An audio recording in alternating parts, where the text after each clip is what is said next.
प्रिय संस्कृत मित्राणी नवा संस्कृता आर के संस्कृत स्टडी में आज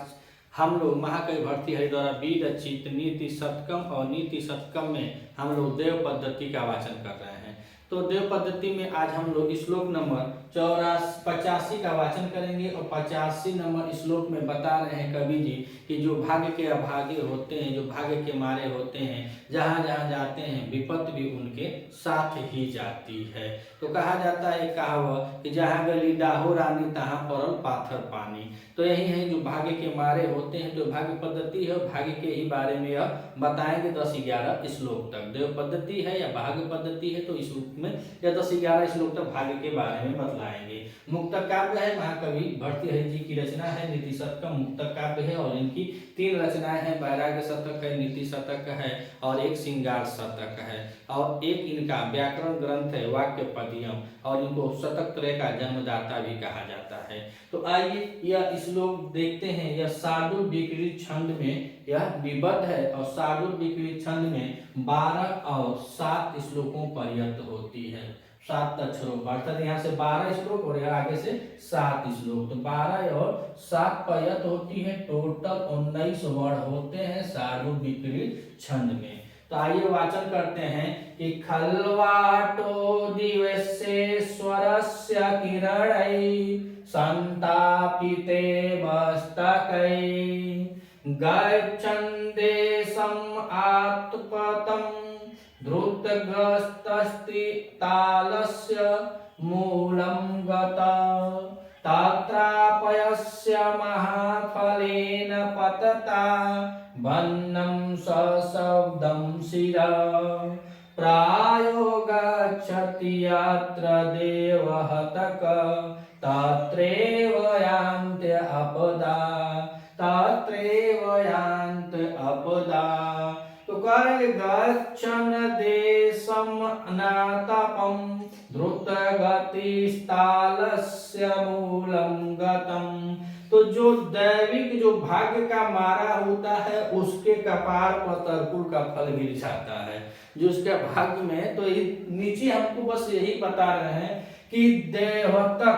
जो भाग्य का मारा होता है, यत्र माने जहाँ, गच्छति माने जाता है, प्रायः वहीं पर, तत्र माने वहीं पर, कह रहे का यात आपदम, वहीं पे आपदा भी पीछे पीछे जाती है। जो भाग्य का मारा व्यक्ति होता है वह देखा जाता है तो प्रायः जहाँ, यत्र माने जहाँ, गच्छति माने जाता है, तत्र मन तत्र माने वहीं पे, आपदा जो होती है उसके पीछे पीछे जाती है। अब हम लोग नीति शतक पढ़ रहे हैं और नीति शतक में हम लोग आज 50वें श्लोक का वाचन कर रहे हैं। इससे पहले हम लोगों ने जितना भी पढ़ा हर श्लोक में हमने यह देखा समझा कि जो कवि जी कहना चाह रहे हैं वो हमको नीचे की लाइन में ही बता दे रहे हैं और ऊपर किसी कथा कहानी उदाहरण से जोड़ करके उसको सिद्ध भी कर दे रहे हैं। इसीलिए इसको मुक्तक काव्य कहा जाता है। इसमें एक श्लोक अपने आप में संपूर्ण होता है। तो कह रहे हैं इस श्लोक में अब हमको कहना यही चाह रहे हैं कवि जी कि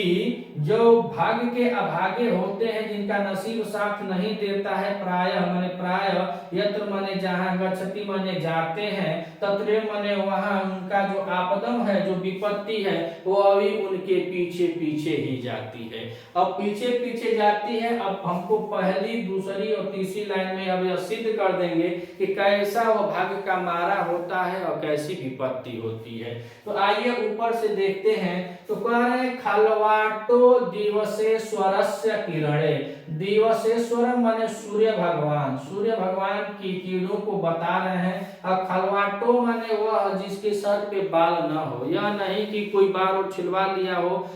वो ऐसा नहीं कहा जाता, उनको मतलब खलवाट नहीं कहा। खलवाट का मतलब यह होता है जिनका बाल एकदम झड़ गया हो, बीच में एकदम कगरी कगरी बाल हो, बीच में एकदम चिकना हो गया हो, सब बाल झड़ गया हो। तो जब बाल झड़ गया हो, एकदम अपने आप से जमबे नहीं करे, उसको खलवाट कहते हैं। ये ना कि जा करके आप मुड़ मुड़ा लिए हैं तो आपको खलवाट कहा जाएगा, ऐसा बात नहीं है। तो कह रहे हैं कि खलवाटो, जैसे गंजा व्यक्ति होता है जिसको टकला कहते हैं, टकलवा, तो एक टकलवा जिसमें कुछ है ही नहीं है, जिसके सर पे बारें नहीं है, तो जब उसके सर पे बार नहीं है तो कह रहे हैं कि दिवसेश्वरस्य किरणे संताप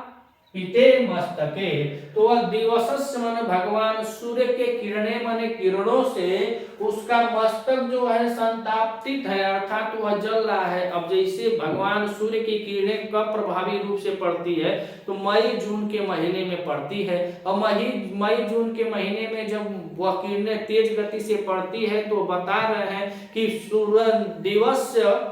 गण दिवसे सर्वस्य, अर्थात भगवान सूर्य की किरण से उसका मस्तक जो है, जो सर है, संतापित है, अर्थात वह परेशान है, संतप्त है, वह हमेशा में तो इतना जलन हो रहा है कि बेचारा कहीं जा रहा होगा, पैदल कहीं जाएगा, चाहे कहीं रिश्तेदारी जाएगा, चाहे कहीं जाएगा, तो जब जा रहा था तो चैत बैसाख में जब घाम लग रहा था तो धूप लगने से उसका सर गर्म हो जाता है, जब सर गर्म हो जाता है तो वह परेशान हो जाता है, संतप्त हो जाता है। तो जब परेशान हो जाता है तो आगे कवि जी क्या लिखे कि गच्छन देशम अनातपम द्रुत गतिस्य तालस्य मूलम गतः, तो अब वह किया क्या, जो खलवाट है वह गच्छेन माने जाता है, देश माने यहाँ देश ना स्थान, स्थान कोई ऐसा स्थान पर जाता है जहाँ अनातपम ताप कम हो, वह ऐसे स्थान पे जाता है जहाँ ताप कम हो। ढूंढता होगा बेचारा रास्ते में चलते चलते कहीं जाए ऐसा छहा वाले,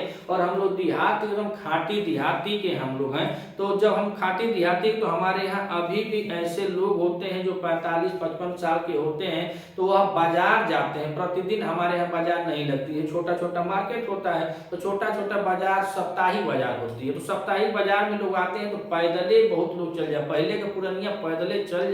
जाए में, तो जब धूप लगती है चैत बैसाख के दिन में तो छहा के जाए। तो वैसे ही बता रहे हैं, अपने जमाने में जब भर्तरी दिखे थे तो उसको ही बता रहे हैं कि कोई खलवाट है और भगवान सूर्य के किरणों से उसका मस्तक संतृप्त हो गया है, और वह जब संतृप्त हो गया है तो अब छा खोज रहा है। कह रहे हैं कि गच्छेन देशम अनापम, वह ऐसा स्थान खोज रहा है कि जहाँ थोड़ा सा छा मिल जाए, और खोज लेता है तो होता क्या है, द्रुत गतिस्य, वह दौड़ के मतलब शीघ्रता से वह जाता है, कहाँ जाता है, तो कहने के तालस्य मूलम गतः, तरकुले के पेड़े के नीचे। अब कहा जाला कि का गोइठा के घामे आ का गोइठा के छाहे, तो ये बेचारा खोजबो कैल तो केकर स्थान खोजल, तरकुले के पेड़ खोजल, ओकरे नीचे जाके छहाए लगा, तो ताड़ के वृक्ष के पास जाता है, तो कहें गच्छन देशम अनातपम, वह जाता है कोई स्थान ढूंढता है जहाँ पे छाया मिले, जहाँ पे ताप अधिक न हो, और करें द्रुत गति से ताले, और बहुत तेजी के साथ वह कहाँ चला जाता है, तो कवि जी कहेंगे तालस्य मूलम गतः, मूल ताड़ का वृक्ष, ताड़ मतलब हमान के मतलब तरकुल, और तरकुल मतलब जो से ताड़ी चुए ले, चैत बैसाख में बहुत जैसे अप्रैल का महीना ताड़ी और चुए लगे ले, तो तरकुल के नीचे वह जाता है, जैसे मई जून का दिन आता है उसमें फल लग जाता है, उसका फल बहुत कठोर होता है, और तरकुल जो होता है उसकी कम से कम हाइट होगी तो 50 फुट 80 फुट ऐसे पूरा लंबा होता है, पतला सा होता है, लंबा सा होता है, और वहां पे वह बहुत कठोर फल होते हैं उसके, वह नीचे गिरता है तो हम गणासी वड़ासी से टांगी से काटते हैं, जब पका हुआ उसको हम खुज्जा बोलते हैं, तो उसको भी गणासी और टांगी से काटना पड़ता है, लेकिन अब कच्ची ऊपर से गिरी तो क्या हुआ, तो कह रहे हैं कि द्रुत गति से तालस्य मूलम गत, वो बेचारा गया कहाँ, तो ताड़ के वृक्ष के नीचे। अब जब ताड़ के वृक्ष के नीचे जाता है तब क्या होता है, कहेंगे तत्रा पश्य महाफलेन पत्ता, और उसके नीचे जब जाता है तो उसका जो फल होता है महाफलेन, अर्थात बहुत बड़ा नहीं तो फल तो इतना ही बड़ा होता है लेकिन बहुत कठोर होता है, तो कठोर होने के कारण भारी भी होता है, और कहे महाफलेन था वो भारी जो फल है पतता गिरता है, और कहाँ गिरता है, तो भन्नम सशब्द सिर, और यह सिर का विशेषण है, सशब्द भन्नम माने फाड़ जाता है। जैसे वो तरकुल का जो खुज्जा होता है, जो पेड़ का फल होता है, ताड़ का जो फल होता है, वो बेचारे उसके सर पे गिर जाता है, और गिरता है तो कह रहे सशब्द, अर्थात भड़ाक आवाज हुई, और जब आवाज भड़ाक से तो उसका सर भी फट गया, सर भी फट गया। तो यही बता रहे हैं कि देवहत